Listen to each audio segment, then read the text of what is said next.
Cette ville est d'une grande solitude. Personne ne chante, personne ne cherche jusqu'au fond de la terre, ne creuse de souvenirs pour tout enflammer. Personne ne se moque du bonheur, personne ne sourit.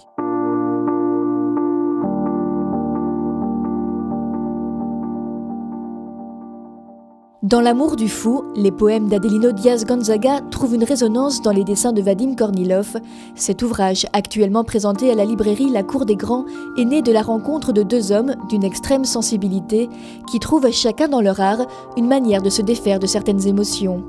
C'est une rencontre qui fonctionne absolument et je pense qu'ils doivent, dans leur arrière-pensée, dans leur jeunesse peut-être, avoir vécu les mêmes questionnements, les mêmes difficultés, peut-être. Une poésie de la souffrance, des errances ou des doutes qui peuvent se révéler nous être étrangement familiers et que Vadim Kornilov a dessiné d'après lecture. En lisant sa poésie, j'ai des propres émotions qui sont ressorties et puis le mélange des deux, en fait l'alchimie de la rémanence émotionnelle de la lecture d'Adelino et de ma propre vie, enfin de ma propre subjectivité. On fait ça. En fait, c'est la chimie des deux. Les conducteurs s'étonnent et s'en moquent.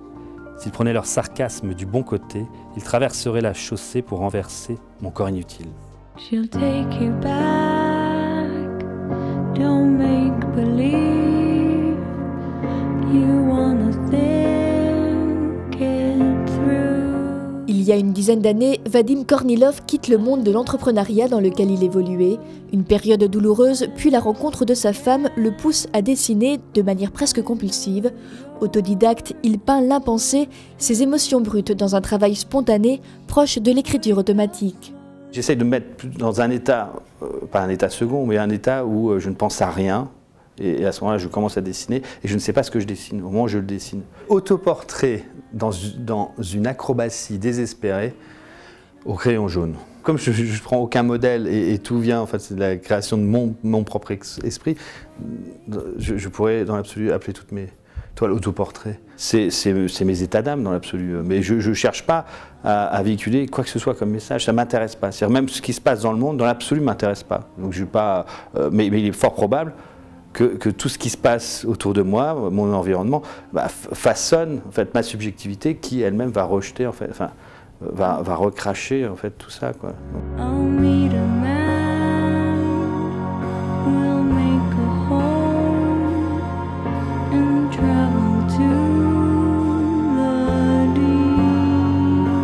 De toiles grand format à l'illustration de romans ou de recueils littéraires, si son style et ses supports évoluent, son sujet et sa manière de faire restent les mêmes. Je me refuse, mais limite de tout conseil, de toute formation, parce que j'ai trop peur que par un conseil, tout d'un coup, on m'influence. Et on peut influencer vers un style qui, du coup, ne serait pas réellement, qui n'aurait pas ma propre singularité, mais un style, en fait, répété, copié, parce que quelqu'un me l'aurait transmis.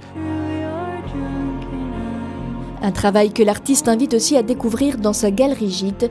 Une petite chambre en plein centre historique de Metz offre aux voyageurs ou aux curieux d'art une expérience inédite, toute une nuit pour s'imprégner de cet univers singulier.